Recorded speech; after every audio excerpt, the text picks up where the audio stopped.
GFM 투자연구소의 이진우 소장, 오늘은 전화로 연결되어 있습니다. 안녕하세요.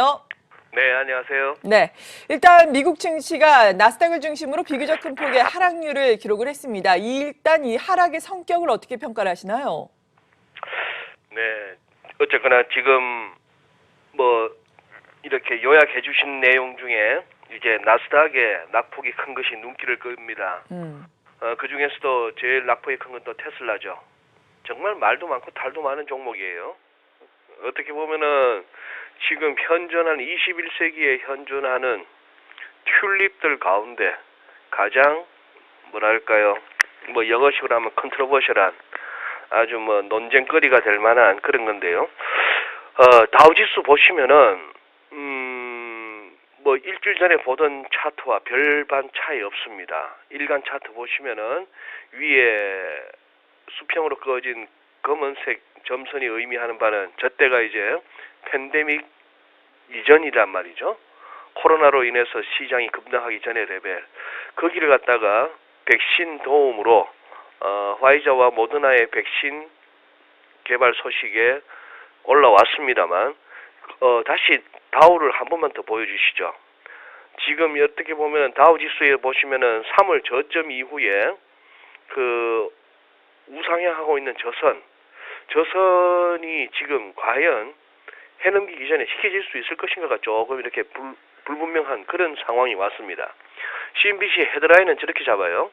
다우가 100포인트 이상 떨어졌는데 뭐 기술주가 결국은 사상 최고치로부터 좀 이렇게 지수가 미끄러지는데 기술주 탓이다 하는 얘기입니다. 그럼 나스닥 보실까요? 나스닥은 조금 더 이렇게 끝부분에 볼 수 있는 음봉의 길이가 좀 크죠. 저기서 나스닥은 사실상 팬데믹 이전 수준을 갖다가 회복하는데 훨씬 더 S&P 500이나 다우보다 일찍 올라섰습니다. 저 밑에 트럼프 대통령 사진 있는 거는요, 똑같은 CNBC 새벽에 올라온 얘기인데 17개 주, 17개의 주가 미 연방대법원, 수프림코트니까 연방대법원이죠. 연방대법원에다가 어떤 의사를 표시했는가 하면은 자기들은 텍사스 검찰총장과 몇몇 되는, 즉 텍사스 주에서 제기한 바이든의 승리를 갖다가 뒤집어라, 내지는 좌우지간 텍사스는 지금 펜실베니아를 비롯한 경합주 문제의 지금 부정선거 이슈에 묻힌 그 주들에 대해서 소송을 제기한 겁니다. 그런데 문제는 하루 사이에 17개 주가 여기에 텍사스를 지원하고 나섰다는 얘기입니다. 이쯤 되면 이제 연방 대법원이 조금 무시하기가 힘들어지는 국면이 됐죠. 저게 무슨 소리지 싶으신 시청자분들 많으실 것 같습니다. CNN 보셔서는 절대 알 수 없습니다. 그리고 우리 국내 뭐 어지간한데 그냥 검색하셔서는 국내 언론에서도 보시기 어려우실 것 같습니다. 그냥 차라리 미국의 박스 뉴스를 들어가시거나 뉴스맥스를 들어가시는 게 나을 것 같습니다. 그런 상황이라서 뭐 페이스북에 대한 미국 전역, 거의 뭐 48개 주 같으면 미국 전역이라 할 수 있겠죠. 페이스북에 대한 어떤 반규제, 반독점 규제 내지는 소송, 이런 얘기들 조금 이렇게 기술주들이 많이 좀 힘들어지는 상황이고, 간단하게 보시죠. 테슬라 일간 차트에서 보시다시피 뭐 7% 가까운 급락이라서 오른쪽 끝부분에 많이 이렇게 음봉이 나왔습니다. 아래쪽 뭐 RSI 같은 걸 보시면은 이렇게 언제든지 조정이 와도 이상할 건 없다 하는 거. 그 다음에 지금 가운데 부분에 불쑥 올라갔던 데가 그때 주식 분할 5대1로 주식 분할할 무렵에 쭉 올라가다가 그 다음 내려와서 뭐 배터리데이 하면서 왔다 갔다 하던 쭉 보이시는 그 이후. 자, 그런데 주간 차트 한번 보시죠. 그 다음 주간 차트를 보시면은 이제 이런 말씀을 지난 화요일날도 이종호 센터장님과의 그 방송에서 말씀을 드렸습니다만, 이제 기술적인 관점에서는 어느 정도 파동이 완성되었습니다. 차라리 약간 왼쪽에 이렇게 빼놓은 하늘색의 저 후행 스팬을 보시면 더 이해가 되겠습니다만, 그냥 처음에 1파, 조정 2파, 그 다음에 쭉 올라가는 3파 이후, 즉 주식 분할 이후에 조금 길고도 복잡한 이등변 삼각형 패턴의 4파 조정을 보인 다음에 마지막 5파 파동이 나왔습니다. 지난주는 아랫꼬리가 달리고 이번 주는 윗꼬리가 길게 달리면서 현재로서는 도지형, 굉장히 혼란스러운 모습이죠. 아래쪽에 거래량을 보나 RSI를 보나 저 엄청난 다이버전스는 좌우지간 테슬라 주가가 급등의 양상을 보인 이후부터 지금까지의 기술적 보조지표는 무지막지한 매도 다이버전스를 만드는 결과를 가져왔습니다. 월간 차트도 보시면은 그동안 월간 차트를 보면서 조금 비현실적이다라고는 했습니다만 뭔가 하나 부족했던 파동을 갖다 결국 채우긴 채웠습니다. 3개월 사이에 두 번째로 50억 달러 조달, 우리 돈으로 뭐 한 5조에서 6조 사이 돈이겠죠. 기사 잠깐 보시면은 무슨 추가 주식은 때때로 자기들 원하는 대로 시장 가격으로 팔릴 것이면서 은행들이 테슬라의 지시에 따라 주식을 매각하게 된다. 뭐 이런 얘기인데 그 다음 그림이 재밌습니다. 경민앵커께서 오프닝에서 소개하셨다시피 JP모간의 한 애널리스트는 지금 목표 주가를 갖다가 12개월 목표 주가입니다. 90달러. 지금 무슨 얘기냐 싶으시겠죠? 예. 저것이 50억 달러의 이번에 유상증자를 감안해서 자기의 애초 12개월 후 목표 주가 80달러에서 10달러 조금 올려준 겁니다.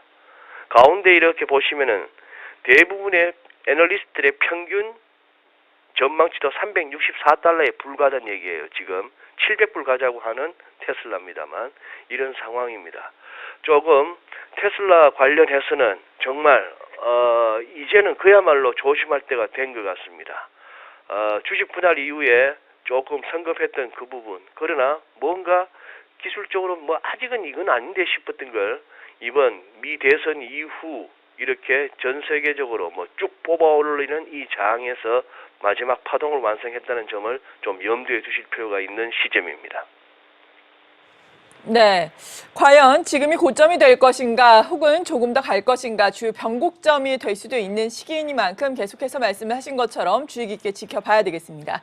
그리고 또 관건이 되는 것은 과연 통화 정책이 더 나올 수 있을 것인가 이 여부 아니겠습니까? 네. 다음 주에 또 미국에서는 FOMC 회의 이 부분을 주목을 해야 되겠고 이번 주에는 당장 유럽에서 ECB 회의 결과가 발표가 됩니다. 여기에서 좀 시장이 만족할 만한 결과가 도출될 수 있을까요? 글쎄요, 한번 지켜볼 만한 사안입니다. 네. 지금 오늘 밤사이 뉴욕장이 좀 흔들린 거에 대해서는 뭐 그동안 계속해서 경기 부양책 연말 해넘기기 전에 부양책 어떻게든 나올 거야. 뭐 9,080억 얘기가 나오다가 뭐 또 뭐 미트롬니 주도로 해서 공화당 쪽에서 또 무슨 뭐 9,160억 달러 수정안을 제안하고 뭐 이랬다고는 합니다만 밤사이에 또 시황에서는 그거죠. 경기 부양책이 계속 양당 간에 삐그덕거린다 하는 얘기입니다. 왜 삐그덕거릴까요? 미치 맥코넬 공화당 상원 원내대표 입에서는 굉장히 험한 소리가 나왔습니다. 이 경기 부양책 관련한 협상에 임하는 민주당의 반응이 거의 정신분열적이다 이런 표현을 써버렸는데요. 아까 보여드렸던 그 트럼프 대통령의 사진 밑에 나오는 17개 주가 텍사스 주가 제기한 소송에 동의한다, 찬동한다, 그쪽에 서포터에 나섰다 하는 것을 보시면은 지금 미 의회가 저런 얘기할 상황이 아니라는 거 일단 염두에 두셔야 되겠고요. 그다음 말씀하신 통화정책은 당장 오늘 저녁에 22가 나옵니다. 뭐 보나마나 뻔합니다. 그 친구들 할 얘기는 뭐 어쨌거나 지금 팬데믹이 상황이 엄중하기 때문에 엄중하다는 표현 자주 듣던 표현인데요. 엄중하기 때문에 또 뭐 PPP 긴급 팬데믹 대출 뭐 이런 어떤 프로그램을 갖다가 규모도 뭐 한 5천억 유로로 더 키우고 기한도 한 1년 더 연장하고 그 친구들이 할 수 있는 그거밖에 없을 테니까 또 그런 얘기 할 겁니다. 그것을 갖다 시장은 이미 다 반영했다고 봐야 되는 것이 문제인데요.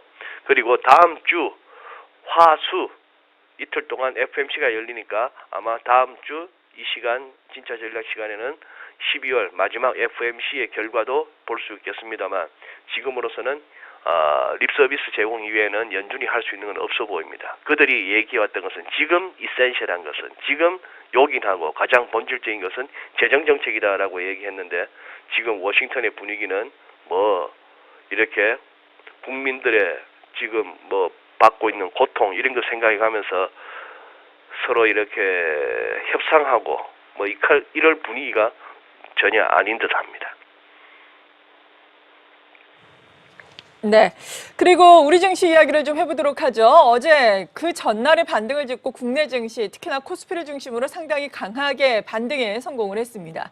지금 뭐 코스피 같은 경우에도 사상 최고가 부근에서 계속해서 경신을 하고 조정을 받고 움직이고 있는 상황인데 여기에서 건강한 조정을 받고 추가 상승을 할 것인가 혹은 좀 더 조정의 폭이 깊어질 것인가 많은 의견들이 나오고 있는 게 사실입니다.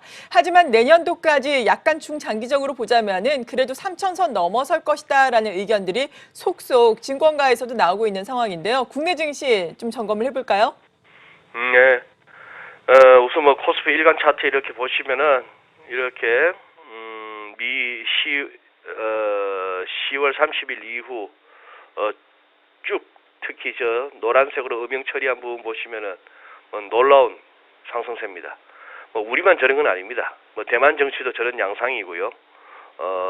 그렇게 합니다만 저 확대한 부분 보시자면은 어제 급등이 나왔습니다만 그 전날 급락. 좀 시장이 조금 지금 이제 왔다 갔다 하는 것이죠.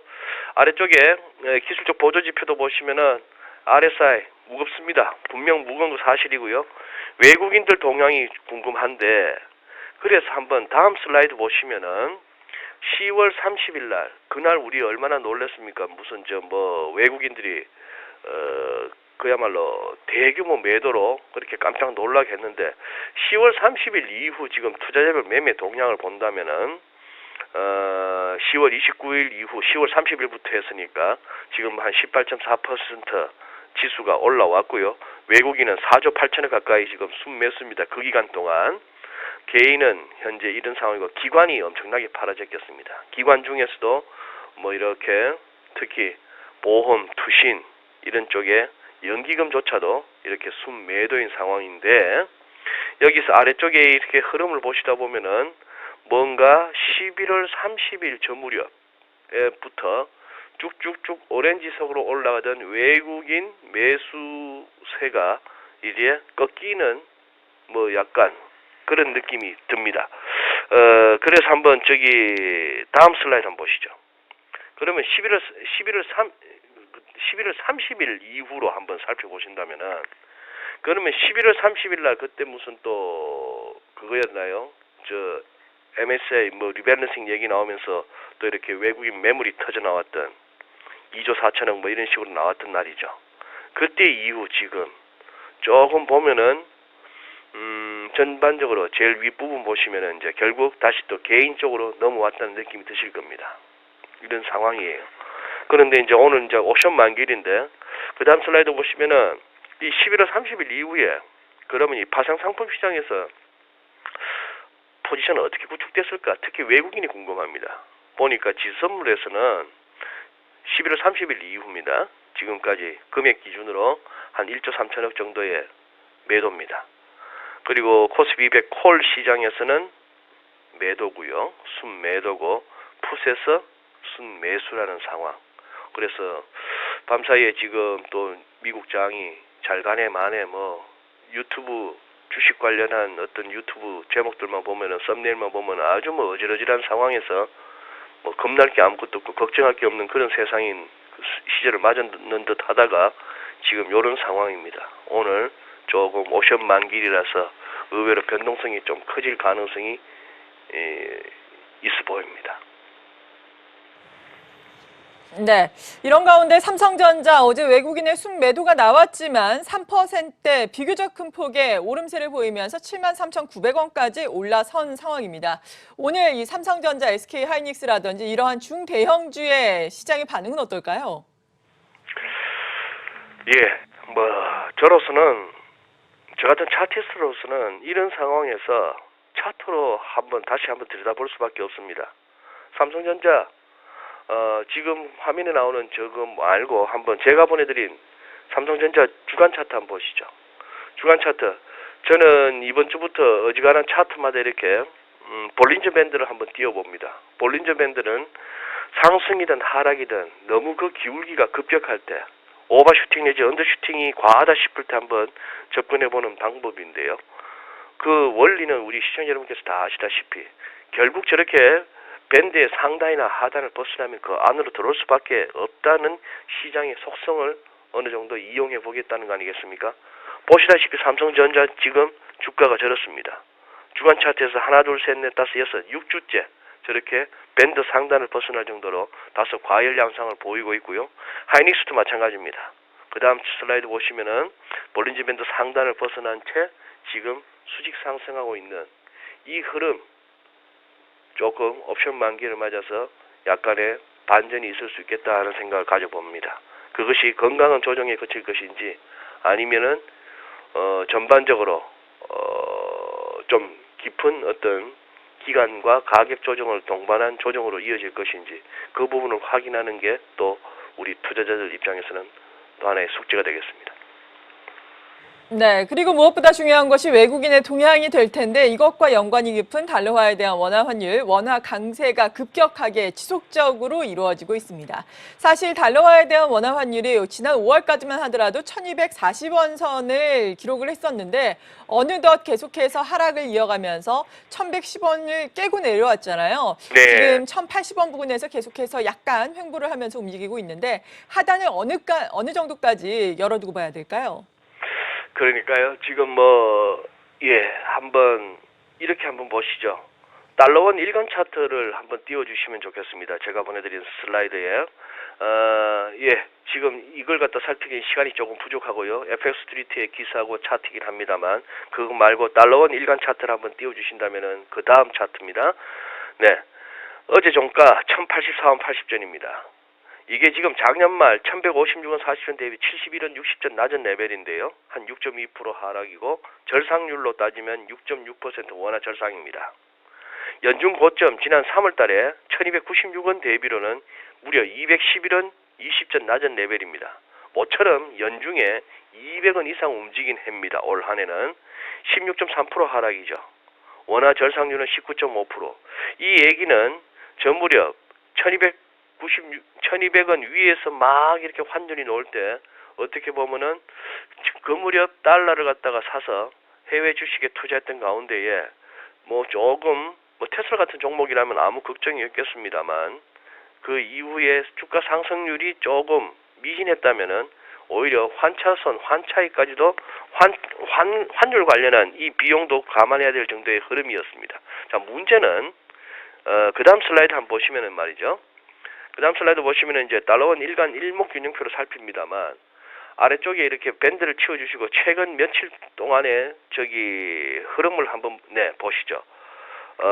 짱대 음봉 푹 나올 때 저때 저런 식의 모습이 나오면은 일단 단기 바닥이라고 말씀을 드렸는데 그 이후 조금 더 저점은 낮아졌습니다만 저런 모습입니다. 1095원과 1115원 갖다 기술적으로 한번 주목해 보실 만한 타겟이자 저항선이고요.